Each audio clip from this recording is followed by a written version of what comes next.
சந்தியா ராகம் சரியில்ல. இன்னைக்கு என்ன நடக்க போகுதுன்னு பார்க்கலாம். வாங்க வீடியோக்குள்ள போலாம். ரகுராம் ஐயா மேல ஒரு பிராது வந்திருக்குதுன்னு சொல்றாங்க ஊர் பெரியவங்க. என்னது? எங்க ரகுராம் மேலயா? அவரே ஊர் பஞ்சாயத்து தலைவர். அவர் மேல யார் பிராது குடுத்ததுன்னு கேட்குறாங்க மணிவண்ணன்.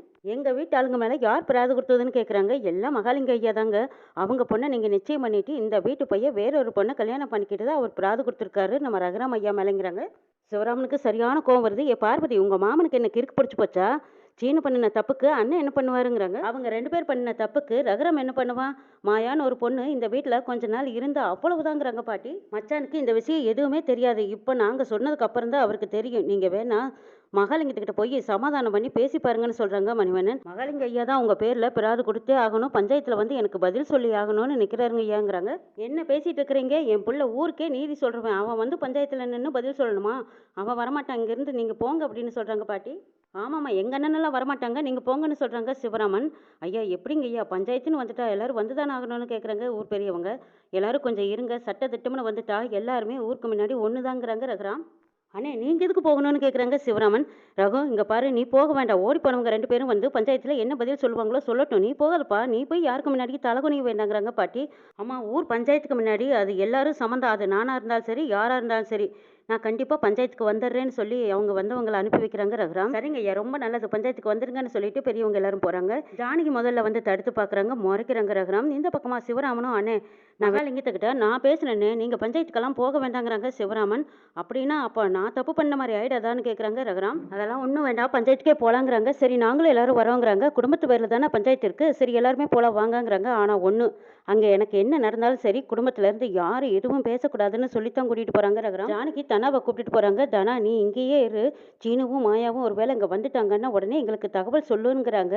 ரகுராம் குடும்பத்தோட பஞ்சாயத்துக்கு வராங்க. வந்ததுமே அவங்க சீட்ல உட்காராம போய் கை கட்டி ஒரு ஓரமா தள்ளி நிற்கிறாங்க. இதை பார்த்த ஊர் பெரியவங்க சொல்றாங்க, இது மாதிரி ஒரு சூழ்நிலை நம்ம பஞ்சாயத்துக்கு வந்ததில்லை.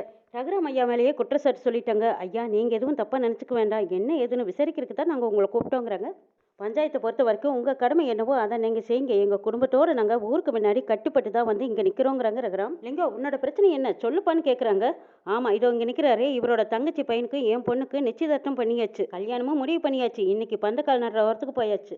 இப்போ இவங்க குடும்பமே சேர்ந்து என் முதுகில் குத்திட்டாங்கன்னு சொல்கிறாங்க மகாலிங்கம். இதுக்கு மேலே தான் நம்மளுக்கே தெரியுமே, இவங்க வீட்டு பையன் சீனு மாயாங்கிற பொண்ணை கூட்டிகிட்டு கல்யாணம் பண்ணிக்க போயிட்டாங்களாம். கல்யாணம் பண்ணிக்கிட்டதாகவும் மகாலிங்கம் சொல்கிறாரு. அதனால இவர் பொண்ணு தற்கொலை பண்ணிக்கிட்டதா இப்போ பிராது கொடுத்துருக்காங்கன்னு சொல்கிறாங்க. ஐயா கொடுத்த வாக்கு என்னாச்சு? தன் பொண்ணோட வாழ்க்கைக்கு என்ன பதில் சொல்ல போறாங்கன்னு குற்றச்சாட்டு வச்சிருக்காரு. என்னோட பொண்ணோட இந்த நிலைமைக்கு காரணமே இந்த குடும்பம் தான் சொல்றாங்க. நீங்க என்னங்க ஐயா சொல்றீங்கன்னு கேக்குறாங்க. பஞ்சாயத்துல ஊர் பெரியவங்க கேக்குறாங்கல்ல, எங்களுக்கு பதில் சொல்லுங்கன்னு கேக்குறாங்க மகாலிங்கம். எங்க உங்களுக்கு என்னங்க பதில் சொல்லணும்? சீனு மாயாவை கூட்டிட்டு போயிருக்கான் தான், ஆனா அவங்க 2 பேரும் கல்யாணம் பண்ணிக்கிட்டாங்கன்னு நீங்க எப்படி சொல்றீங்கன்னு கேக்குறாங்க சிவராமன். இங்க பாருங்க சகல, பஞ்சாயத்துன்னு வந்துட்டா எனக்கு நீங்க ஒரு பதில் சொல்லித்தான் ஆகணும். சீனு வீட்டுல லெட்டர் எழுதி வச்சுட்டு தானே போயிருக்கான், மாயா கேம்புக்கு தானே போனா, அவளை போய் பார்க்கத்தானே போனீங்க, அவ அங்க இருந்தாளா? அவங்க இல்லையில, அதுக்கப்புறம் இன்னும் என்ன ஆதாரம் வேணும்னு கேக்குறாங்க மகாலிங்கம். கல்யாணம் முடிஞ்சா இவ்வளவு பிரச்சனை இருக்காதுன்னு நினைச்சேனே, இப்போ பஞ்சாயத்து வரைக்கும் வந்துருச்சேன்னு நினைக்கிறாங்க மணிவண்ணன். 2 பேரும் சேர்ந்து திருட்டு கல்யாணம் பண்ண தானே போயிருக்காங்கன்னு கேட்குறாங்க மகாலிங்கம். அவங்க 2 பேரும் ஓடி போயிட்டாங்கன்னு ஊருக்கே தெரிஞ்சு போச்சு. இங்க கொடுத்த வாக்கு என்னாச்சுங்க ஐயா? இப்போ நீங்கள் அவங்களுக்கு என்ன பதில் சொல்ல போறீங்க சொல்லுங்கன்னு கேட்குறாங்க ஊர் பெரியவங்க. பெரிய இடி வந்து விழுந்தா ஆலமரம் கூட சாஞ்சுதான் ஆகணும். எத்தனையோ பேர்த்துக்கு தீர்ப்பு சொன்னீங்கன்னா இன்னைக்கு நான் எல்லாரும் முன்னாடியும் ஒரு குற்றவாளியாக நிற்கிறேன். ஒரு பொண்ணோட வாழ்க்கை கேள்விக்குறியா இருக்கு. கல்யாணம் நின்று போனால் அந்த பொண்ணோட மனநிலைமையும் குடும்பத்தாரோட மனநிலைமையும் எப்படி இருக்கும்னு எனக்கு தெரியும். நான் கொடுத்த வாக்கை என்னால் காப்பாற்ற முடியல. நான் நம்பினவங்க எனக்கு துரோகம் பண்ணிட்டு போயிட்டாங்க. என் வாழ்க்கையிலேயே இது நாள் வரைக்கும் இல்லாமல் இப்போதான் முதல் முறையாக என் வாக்கு தவறி போச்சுன்னு சொல்கிறாங்க ரகுராம். என் புள்ள மேலே எந்த தப்பும் கிடையாது, நாங்கள் நம்பினவங்க ஏமாத்திட்டாங்கன்னு பாட்டி சொல்கிறாங்க. ஆமாங்க, அவர் பேரில் எந்த தப்பும் இல்லை, அவருக்கு இதுக்கு எந்த சம்மந்தம் இல்லை, அவருக்கு இதை பற்றி எதுவுமே தெரியாதுன்னு சொல்கிறாங்க ஜானகி. சீனாவுக்கும் மாயாவுக்கும் கல்யாணம் நடந்ததான்னு கூட யாருக்குமே தெரியாது, அதுக்குள்ளே ஒரு முடிவுக்கு வர வேண்டாம்னு சொல்கிறாங்க சிவராமன். வேற என்ன பண்ண சொல்கிறேன்? அவங்க 2 பேரும் மாலை எங்கழுத்துமா வந்து நின்னாங்கன்னா அர்ச்சனையை போட்டு ஆசீர்வாதம் பண்ண சொல்கிறியான்னு கேட்குறாங்க மகாலிங்கம். தேவையில்லாமல் நீ எதுவும் பேசிகிட்டு இருக்காத, பாதிக்கப்பட்டது என்னோட பொண்ணு என்னோட குடும்பம் தான் அப்படின்னு மகாலிங்கம் சொல்கிறாங்க. ஏங்க கொஞ்சம் யோசிச்சு பேசுங்க, என்ன பேசுறீங்க தெரியுதான்னு கேட்குறாங்க சிவராமன். சிவா, பஞ்சாயத்துக்கு முன்னாடி குறுக்க வந்து பேசக்கூடாது போ அப்படிங்கிறாங்க. சிவராமனும் சரிங்கன்னு சொல்லி ஓரமாக நிற்கிறாங்க. இந்த கல்யாணம் நடக்கும்னு நான் தான் எல்லாரும் முன்னாடியும் வாக்கு கொடுத்தேன், ஆனால் என் குடும்பத்தில் நான் யார்கிட்டையும் இதை பற்றி எதுவுமே கேட்காம விட்டது என்னோட தப்பு தான். குடும்பத்தில் இருக்கிறவங்க யாருமே இந்த தப்புக்கு காரணம் இல்லை, முழுக்க முழுக்க தப்பு பூரா என் பேரில் தான், இதுக்கு காரணமே நான் தான்ங்கிறாங்க ரகுராம். சீனுவுக்கு சாருவ கல்யாணம் பண்ணி வைக்கிறதா நான் தான் வாக்கு கொடுத்தேன். ஆனா நான் வீட்ல யார நம்பனோ அவங்களே என்னை ஏமாத்திட்டாங்க. அதுக்காக நான் யார் பேர்லயும் நம்பிக்கை இழக்கல. நான் கொடுத்த வாக்க என்னால காப்பாத்த முடியல. சாருவோட நிலைமைக்கு காரணம் நான் தான் அவள நம்ப வச்சு இப்படி ஒரு நிலைமைக்கு கொண்டு வந்து நிறுத்திட்டேன். தப்பு என்னோடது தான். நான் மட்டும் தான் காரணம். அதுக்காக இந்த ஊர் என்ன தண்டனை கொடுத்தாலும் அத நான் மனசார ஏத்துக்கிறேன்னு சொல்றாங்க ரகுராம். அண்ணே வேண்டாண்ணே, நீங்க என்ன பண்ணுவீங்கங்கிறாங்க. எப்பா உனக்கு தெரியாம தான்ப்பா இதெல்லாம் நடந்தது. நீ என்ன செய்வ? இதுக்கு காரணம் நீ இல்லைங்கிறாங்க. பாச்சா தெரியாதனமா சீனுவும் மாயாவும் இப்படி ஒரு முடிவுக்கு வந்துட்டாங்க. அதுக்கு நீங்க எதுக்கு மச்சான் தண்டனை ஏத்துக்கணும்னு மணிவண்ணன் கேக்குறாங்க. ஏப்பா அவங்க 2 பேரும் எப்படியோ ஓடி போயிட்டாங்க. அதுக்கு நீ எப்பா தண்டனை ஏத்துக்கணும்? இதுக்கு நம்மளுக்கு எந்த சம்மந்தம் இல்லைங்கிறாங்க பாட்டி. ஊர்க்காரங்க நீங்க எல்லாரும் சேர்ந்து அவங்கள தேடி பிடிச்சு அவங்களுக்கு நீங்க தண்டனை கொடுங்கன்னு சொல்றாங்க பாட்டி. ஆமாப்பா, தப்பு செஞ்சது அவங்க தானே. அவங்களுக்கு தானே நம்ம தண்டனை கொடுக்கணுங்கிறாங்க. அவங்க 2 பேத்துக்கு எப்படிங்க நீங்க தண்டனை கொடுப்பீங்க? என் பொண்ணுக்கும் சீனுக்கும் கல்யாணம் நடக்கும்னு வாக்கு கொடுத்ததே இந்த பெரிய மனுஷன் தானுங்கிறாங்க மகாலிங்கம். வேண்டாம் சகல, எல்லாத்துக்கும் ஒரு அளவு இருக்கு. அவங்க 2 பேரும் செஞ்ச தப்புக்கு எங்க அண்ணன் எப்படி தண்டனை ஏத்துக்க முடியும்னு கேக்குறாங்க சிவராமன். கல்யாணம் கண்டிப்பா நடக்கும்னு சொன்னது உங்க அண்ணன் தானே. வாக்கு கொடுத்ததும் உங்க அண்ணன் தானே. அதனால தானே என் பொண்ணையும் உங்க வீட்டுல விட்டு வச்சிருந்தேன். என் பொண்ணை அங்க தங்க வைக்க சொன்னதே உங்க அண்ணன் தானே.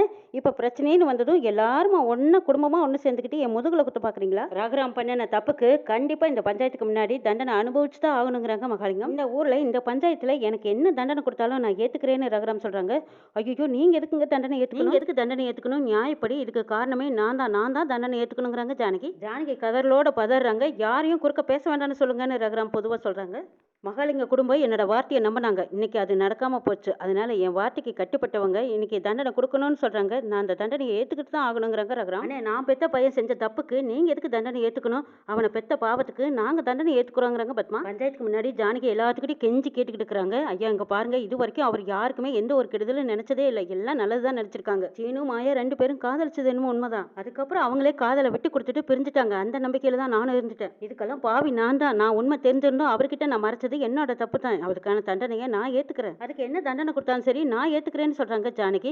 ஆமா, எங்க அண்ணனுக்கு தண்டனை கொடுக்காதீங்கன்னு சொல்றாங்க பத்மா. என் மச்சானுக்கு எந்த தண்டனையும் கொடுத்துடாதீங்க ஐயாங்கிறாங்க மணிவண்ணன். குடும்பத்துல இருக்கிறவங்க அத்தனை பேரும் கையெடுத்து கும்பிட்டு கெஞ்சி கேட்டுக்கிட்டு கதறி அழுதுகிட்டு ரகுராமுக்கு எந்த ஒரு தண்டனையும் கொடுத்துடாதீங்கன்னு கேட்டுட்டு இருக்கிறாங்க.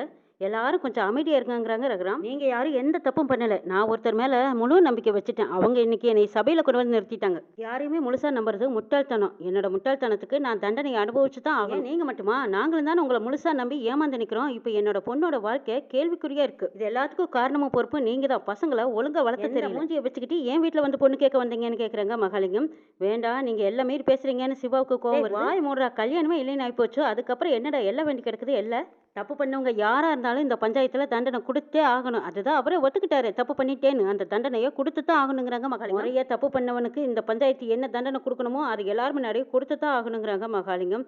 ஆமாங்க ஐயா, வயசு வித்தியாசம் பார்க்காம தப்பு பண்ணவங்க எல்லார் காலையும் விழுந்து மன்னிப்பு கேட்டு தான் ஆகணுங்கிறாங்க ஊர் பெரியவங்க. ரகுராம் தப்பு செஞ்சுட்டோமோன்னு நினைச்சுக்கிட்டு ஊருக்கு முன்னாடி எல்லார் முன்னாடியும் காலில் விழுந்து மன்னிப்பு கேட்கறதுக்கு தயாரா இருக்காங்க. இடுப்புல துண்டை கட்டிட்டு மன்னிப்பு கேட்க போறாங்க. கொடுத்த வாக்க காப்பாற்ற முடியாம தப்பு பண்ணிட்டோன்னு ரகுராம் எல்லாரும் முன்னாடியும் காலில் விழுந்து மன்னிப்பு கேட்க போறாங்க. ரகுராம் எல்லாரும் முன்னாடியும் தலகுனீர்த பார்க்க முடியாம குடும்பமே கண்ணீர் விட்டுட்டு இருக்கு. இயற்கையும் இடி மின்னலோட மழையா பெஞ்சிட்டு இருக்குது. அந்த மலைக்குள்ள ரகுராம் நிக்கிறாங்க. என்ன நடக்க போகுதுங்கிறதையும் நாளைக்கு சொல்ல பார்க்கலாம்.